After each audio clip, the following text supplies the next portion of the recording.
Hello students. Hello students.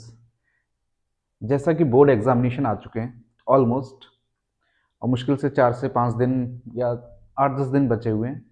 तो 8-10 दिन में कुछ ऐसी क्वालिटी जो कंटेंट होता है, हम बोल सकते हैं जैसे क्वालिटी कंटेंट। तो अब वो टाइम आ गया है कि जहां पर आप जो भी कुछ आपने पढ़ा हुआ है, ठीक है, जो भी कुछ अभी तक की डेट में आपने पढ़ा हुआ है या एग्जाम्स के लिए जो भी रिवीजन किया है, अब वो नया कंटेंट ना देखकर, ठीक है, कुछ भी नई चीज ना देखते हुए, या फिर कुछ ये ना सोचें कि अरे ये वाला टॉपिक रह गया तो ये कैसे करेंगे। तो उस चीज के लिए आपको अब वो टाइम नहीं स्पेंड करना। अब आपको क्या करना है कि जो चीज़ आप प्रैक्टिस कर चुके हैं, जो चीज़ आपने रिवाइज कर ली है, अब उन चीज़ों को थोड़ा सा स्ट्रांग बनाने की बारी आ चुकी है। तो उस चीज़ को सोचते हुए, देखते हुए हमने क्या किया है, अब हम आपको स्पेशली, क्योंकि देखिए सभी जानते हैं कि चाहे 2 मार्क्स के क्वेश्चन हो, चाहे 3 मार्क्स हो, चाहे 5 मार्क्स हो, सबकी एक ओवरऑल थिंकिंग बन जाती है कि हाँ 2 मार्क्स का अगर क्वेश्चन होगा तो वो इस तरीके से और इतने लेवल का होगा, ठीक है। 3 मार्क्स का होगा तो वो इस लेवल का होगा, 5 मार्क्स का होगा तो वो इस लेवल का होगा। ये चैप्टर्स गिने चुने हैं जो कि 5 मार्क्स के क्वेश्चन को देते हैं। लेकिन व्हाट अबाउट एमसीक्यूज? एमसीक्यूज का क्या है? ठीक है, एमसीक्यूज एक ऐसी चीज है जो कि देखने में हमें लॉन्ग भी लग सकते हैं। लॉन्ग इन द सेंस कि हाँ, जिसकी कैलकुलेशन हमें काफ़ी गहरी कैलकुलेशन करनी पड़ती है, या फिर कुछ ऐसे भी होते हैं कि जिनको देखकर हम आइडिया लगा सकते हैं। तो एमसीक्यूज, क्योंकि आप सभी जानते हैं 20 मार्क्स जो कि हैं वो आपके एमसीक्यूज के होंगे, तो उस एमसीक्यूज में क्यों रिस्क लेना? क्योंकि वो जो एमसीक्यूज होंगे वहां पर क्या होगा कि आप टाइम स्पेंडिंग भी हो सकते हैं, यानी कि आपका जो टाइम है ज़्यादातर, क्योंकि 20 मार्क्स जो आपको मिलेंगे, उस 20 मार्क्स में ऐसा तो नहीं होगा कि सीधे सीधे आपने क्वेश्चन को देखा और टिक लगा दिया। इंग्लिश, हिंदी या लर्निंग सब्जेक्ट तो है नहीं। हाँ, रेयर केसेस की बात है कि कुछ ऐसी चीज़ें होंगी जो आपने पढ़ी हो और वो आ गई। लेकिन ये भी पॉसिबिलिटी है कि जो चीज़ नहीं हो तो उस पैटर्न पे बेस्ड होगी। तो वो पैटर्न कैसे क्रिएट होगा? वो पैटर्न तब क्रिएट होगा जब आप ज़्यादा से ज़्यादा चीज़ें सीखेंगे, समझेंगे और उसकी प्रैक्टिस करेंगे, ठीक है। तो उस प्रैक्टिस को कैसे इनहेंस करोगे आप? प्रैक्टिस को इनहेंस करने के लिए आपके पास वो कंटेंट होना चाहिए। तो उस कंटेंट के लिए हमने क्या किया है, आज कुछ क्वेश्चंस लेकर आए हैं हम आपके सामने। मैं कोशिश करूंगा कि वो सारे क्वेश्चन एक ही बार में आप तक पहुंचा दिए जाएं, या फिर अभी हमारे पास कुछ दिन और बचे हुए हैं, तो मैं मेरा फोकस आपके एमसीक्यूज की तरफ ले जाऊंगा, जहां पर आप ज्यादा से ज्यादा क्वेश्चन एमसीक्यूज के कर सकें, और साथ में जो एक्स्ट्रा कंटेंट हो सकता है मुझसे, वो मैं आप तक पहुंचाऊंगा। और अब मैं कोई चैप्टर वाइज या किसी भी तरीके का ऐसा कंटेंट नहीं दूंगा। मैं आपको सीधे सीधे हर चैप्टर से रिलेटेड जो भी बेस्ट एमसीक्यूज हो सकते हैं कि हाँ द पॉसिबिलिटी इज देयर, तो हम उसे ट्राई करने वाले हैं। तो मैं, थोड़ी सी मेहनत करनी पड़ेगी मुझे, क्योंकि स्मार्ट बोर्ड नहीं है, लेकिन मैं लिखकर ये सब चीज़ें आप तक पहुंचाऊंगा। और आपकी जिम्मेदारी बनती है कि अगर मैं ये मेहनत आपके लिए कर रहा हूं, तो मैं भी चाहूंगा कि क्वेश्चन को देखने के बाद मेरे सॉल्व करने से पहले आप वीडियो को पॉज करें। वीडियो को पॉज करने के बाद क्वेश्चन को देखें, समझें और सोल्यूशन को करें, ठीक है। सोल्यूशन करने के बाद क्या होगा कि हाँ, आपको कुछ चीजें अपनी तरफ से श्योरिटी हो जाएगी कि यस, ये जो कॉन्सेप्ट सर ने बताया है या लिखवाया है, ये चीज मुझे आती है। अगर आती है तो आपका कॉन्फिडेंस बढ़ेगा, नहीं आती है तो आपको सीखने को मिलेगा कि यस, ये अगर मेरा टॉपिक रह गया था तो सर ने मुझे ये चीज भी रिवाइज करवा दी, ठीक है। सभी ने बहुत अच्छे से प्रैक्टिस कर ली होगी। अब वो टाइम नहीं बचा जहां पर आप प्रैक्टिस करें। अब आपको क्या करना है, अब उस प्रैक्टिस को भी स्ट्रांग बनाना है। तो स्ट्रांग बनाने के लिए कुछ हेल्प हम आपकी करने वाले हैं, कुछ आप हमारी हेल्प करोगे, जहां पर इन चीजों को दूसरों तक भी पहुंचाओगे, ठीक है। तो उम्मीद करता हूं कि ये जो चीजें आपके सामने लिखी होंगी, अब आप उन कंटेंट्स को देखोगे, समझोगे और ये चीजों की प्रैक्टिस आगे बढ़ाओगे। तो आइए देखते हैं हमारा पहला क्वेश्चन। ये रहा, if the perimeter of a circle is equal to that of a square, then the ratio of the area of circle to the area of the square is, option है 14:11, 12:13, 11:14 एंड 13:12।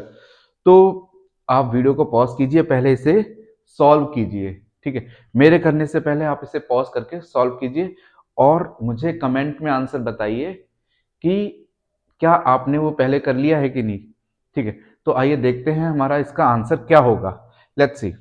तो perimeter of circle is equal to that of a square, यानी कि जो circle का perimeter है वो square के perimeter के बराबर है। तो क्या मैं यहां पर बोल सकता हूं पेरीमीटर ऑफ सर्कल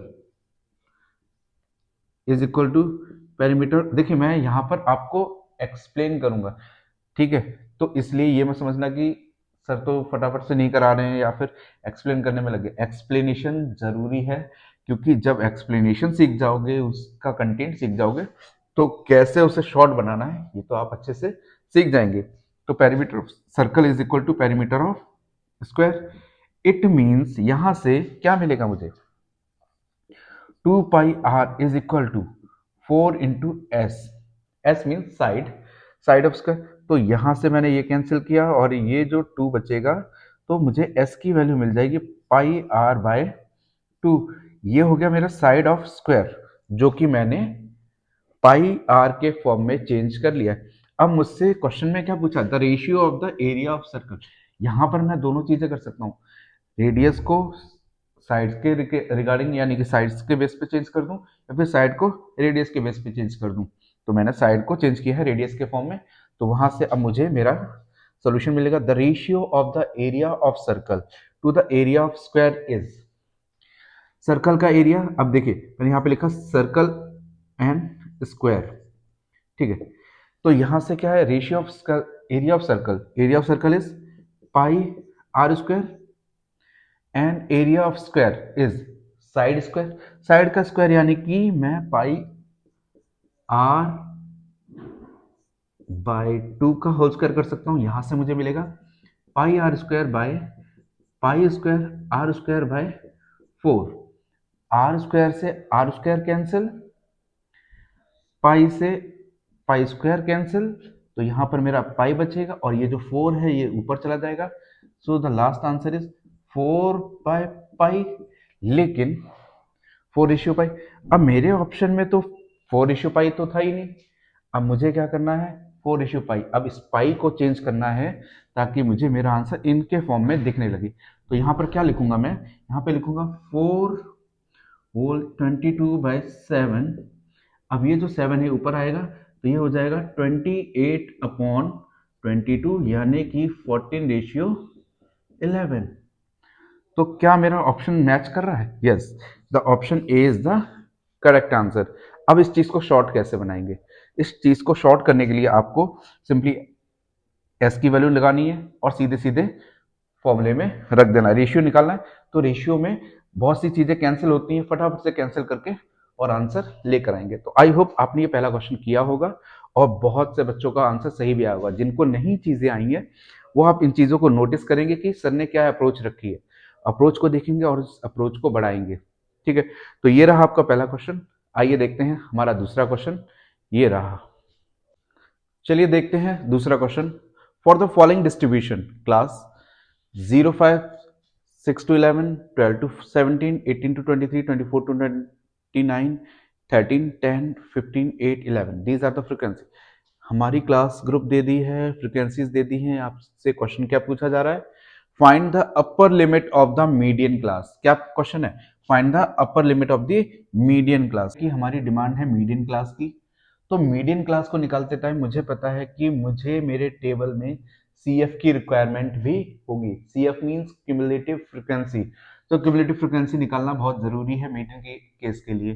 तो CF की वैल्यू निकालते टाइम हमें याद रखना है कि ये जो फ्रीक्वेंसीज होती हैं, तो पहली फ्रीक्वेंसी एज इट इज, दूसरी वाली में हम पहली वाली को ऐड करते हुए, प्रीवियस वाली को ऐड करते हुए लिखते हुए चलते हैं। तो ये 13 + 10 इज 23, 23 + 15 इज 38, 38 + 8 इज 46, 46 और 11 इज 57। तो मुझे लास्ट जो मेरी फ्रीक्वेंसी मिली 57 और इनका जो सम है वो 57 सेम होना चाहिए। तो अब मैं फॉर्मूला यूज करूंगा n/2, it means 57/2, answer is 28.5। तो क्या ये मेरा आंसर है?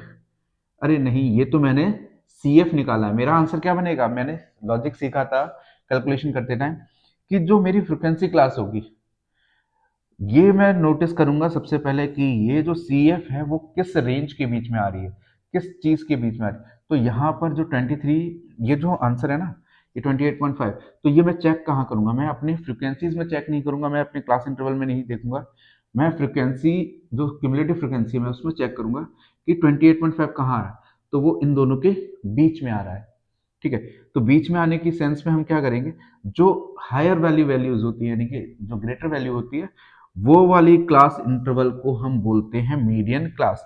तो अब नोटिस करते हैं, थर्ड नंबर पर आ रही है 38, तो थर्ड नंबर पे हमारे पास है 12 से 17। ठीक है, तो यहां पर जो हमारी मीडियन क्लास है वो है 12 से 17। अब इस 12 से 17 का सेंस समझना। ठीक है, तो 12 से 17 के लिए क्या कोई ऑप्शन है यहां पर? अब मुझसे पूछा था find the upper limit of the median class. तो यहां पर क्या मैं इस क्लास इंटरवल को मीडियन क्लास बोल दूंगा कि अच्छा 17? तो क्या इसमें 17 मुझे ऑप्शन दिख रहा है? नहीं दिख रहा है। आपको एक चीज और समझनी पड़ेगी कि ये जो क्लास इंटरवल्स हैं हमारे, ये हमारे क्लास इंटरवल्स अभी कैसे हैं? डिसकंटिन्यूअस। तो पहला काम मुझे इन्हें कंटिन्यूअस बनाना होगा, और कंटिन्यूअस का रूल हमने सीखा है कि 0.5 लोअर लिमिट में से माइनस और 0.5 अपर लिमिट में से प्लस करेंगे। तो ये मेरी मीडियन क्लास थी, उसमें अपर लिमिट है 17, तो मैं इसमें क्या करूंगा, 0.5 प्लस करूंगा तो मुझे मिल जाएगा 17.5, और जो कि मेरा आंसर होगा, तो मेरा ऑप्शन डी करेक्ट आंसर होगा। ठीक है, तो उम्मीद करता हूँ ये कॉन्सेप्ट भी आपने सीखा होगा और ये चीज सीखी होगी कि हाँ, इन दोनों में या ये जो वैल्यूज है, तो क्लास इंटरवल्स को मुझे पहले कंटिन्यूस बनाना पड़ेगा, फिर जाकर मैं अपना आंसर मैच करूंगा। ठीक है, क्योंकि ऑप्शन में तो 17 था नहीं, तो मुझे पहले ये चीज दिमाग में लगानी है कि हाँ, मुझे अपने क्लास इंटरवल को कंटिन्यूस बनाना है। आई होप ये क्वेश्चन भी, ये कॉन्सेप्ट भी आपके लिए नया होगा और आपने सीखा भी होगा, बहुत से बच्चे कर भी रहे होंगे। तो ये चीज आपका प्लस पॉइंट होगा कि आपने इन चीजों को देखा, समझा, और जो उनकी कैलकुलेशन थी उसको भी सीखे आप। ठीक है, तो आइए देखते हैं नया क्वेश्चन आपके लिए, क्वेश्चन नंबर 3। चलिए देखते हैं नया क्वेश्चन, जो कि है two different dice are thrown together, the probability of getting the sum of two numbers less than 7 is what? 5/12, 7/12, 3/11, 12/5। Question कहता है कि अगर मैंने दो डाइस को रोल किया, रोल करने पर उनके कुछ आउटकम्स आए होंगे, तो उन आउटकम्स को अगर मैं प्लस करता हूं, ठीक है, प्लस करता हूं, तो क्या उनका सम लेस देन 7 आएगा? तो उन लेस देन 7 वाले टर्म्स को मुझे प्लस करके बताना है कि वो कितने आउटकम्स होंगे, तो उनकी प्रोबेबिलिटी मुझे बतानी है। तो फटाफट से इसका आंसर बताइए मुझे तुरंत। ये क्वेश्चन कहाँ से प्रोबेबिलिटी का है? प्रोबेबिलिटी जिन बच्चों को लगता है कि बहुत इजी है, तो वो इजी इजी रहनी चाहिए। आपके दिमाग में अगर कभी भी कोई डाउट आता है, यहाँ स्टिल ऐसा लगता है कि हाँ, ये कॉन्सेप्ट मुझे समझ में नहीं आया, तो स्पेशली मेंशन करके मुझे बताइए कि हाँ सर, ये चीज़ नहीं आ रही है। तो उसके लिए हम कुछ कंटेंट आपके लिए प्रोवाइड करा देंगे। हम एक्सप्लेनेशन देनी होगी तो मैं एक्सप्लेनेशन भी दूंगा, या फिर कुछ आपकी जो डिमांड होगी कि सर इस टाइप के क्वेश्चन जरूर करा दीजिए, तो वो चीज़ भी मैं लेकर आ जाऊंगा। अभी टाइम है तो आप बता भी सकते हैं।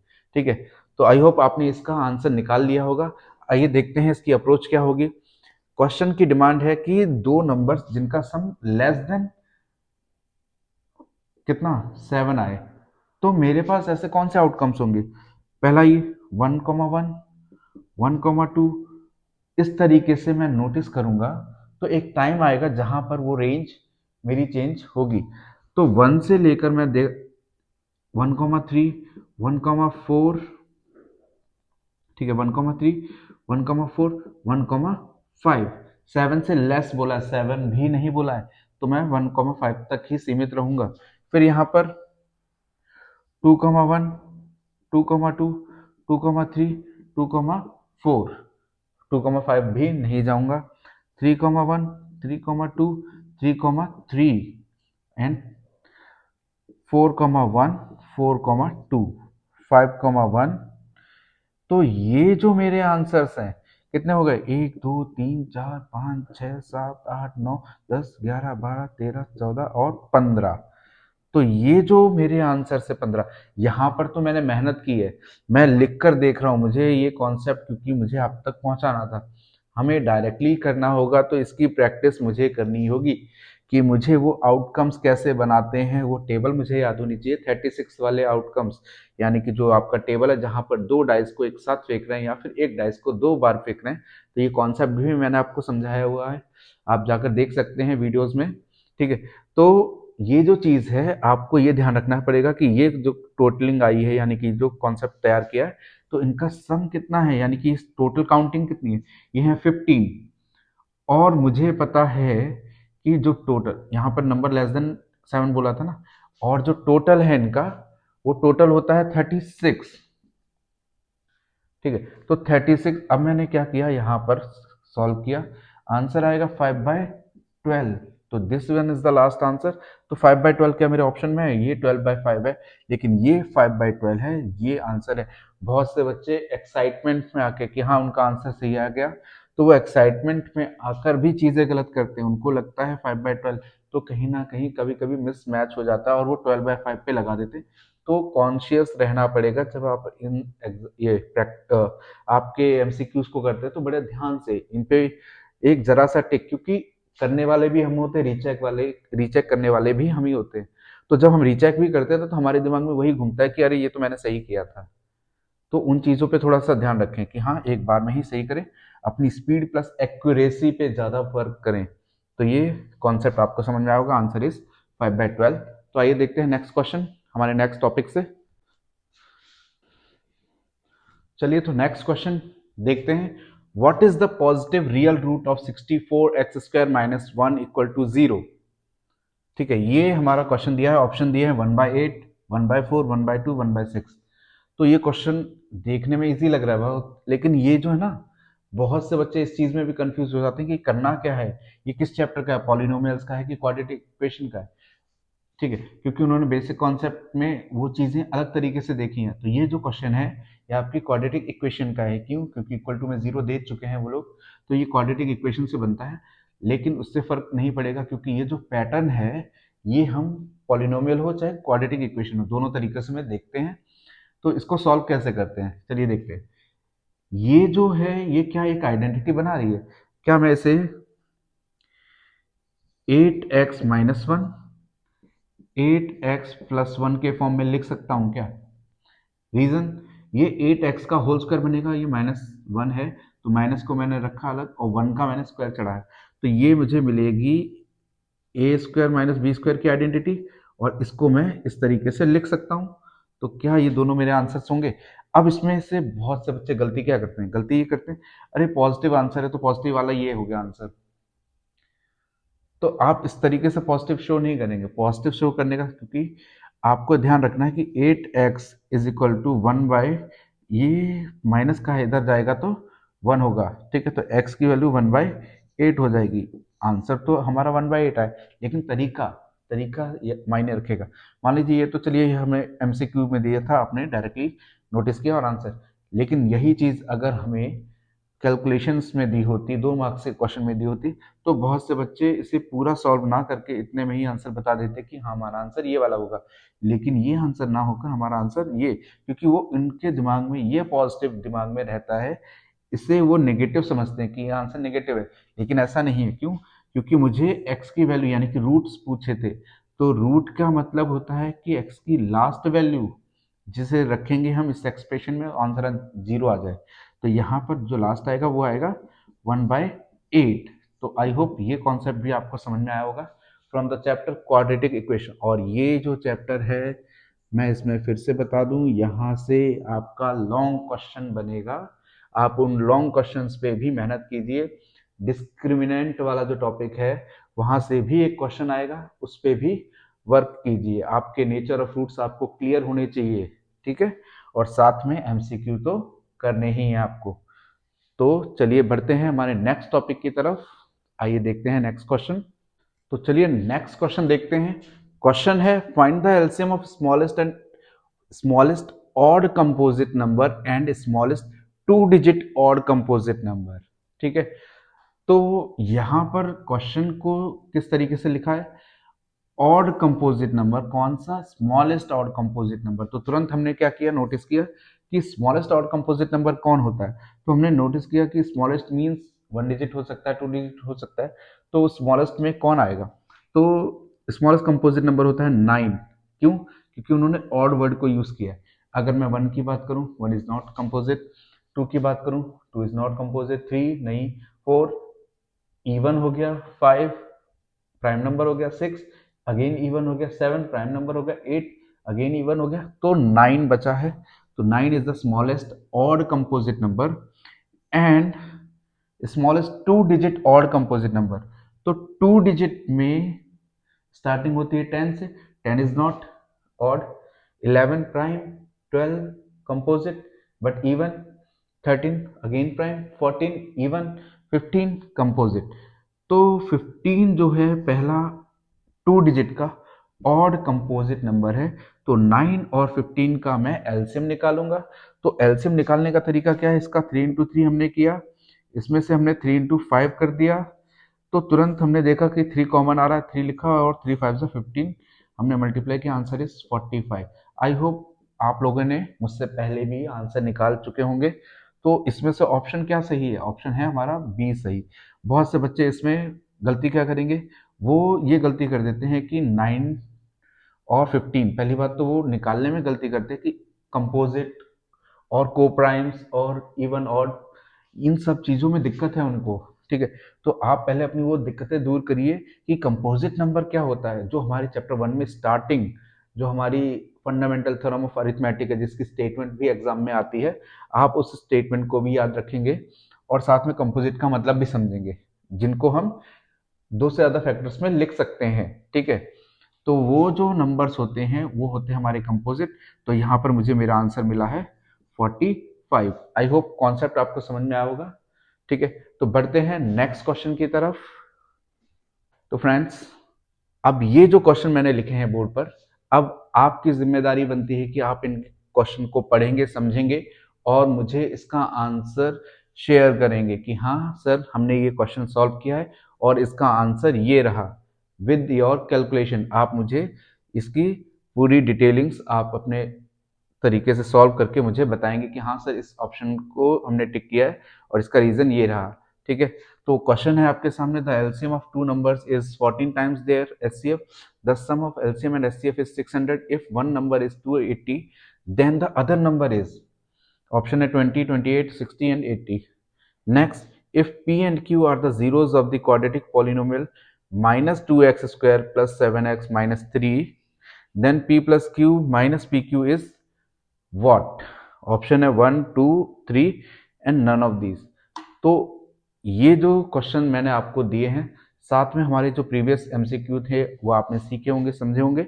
इसी तरीके से मैं आपके सामने और भी कंटेंट एमसीक्यूज और भी ढूंढ ढूंढ के लेकर आऊंगा, ताकि आपकी जो प्रैक्टिस है ना वो और स्ट्रांग हो जाए। जहां पर क्वेश्चन की जो एक डिमांड होती है ना कि हाँ इस टाइप का, इस लेवल का क्वेश्चन हमारे बच्चों तक जाना चाहिए, वो सब चीज़ें मैं आप तक लेकर आऊँगा और उम्मीद करता हूँ कि आप भी उन चीज़ों को उतनी ही प्रैक्टिस, उतनी ही तरीके से प्रैक्टिस करेंगे जितना कि मेहनत हर टीचर करता है अपने स्टूडेंट्स के लिए।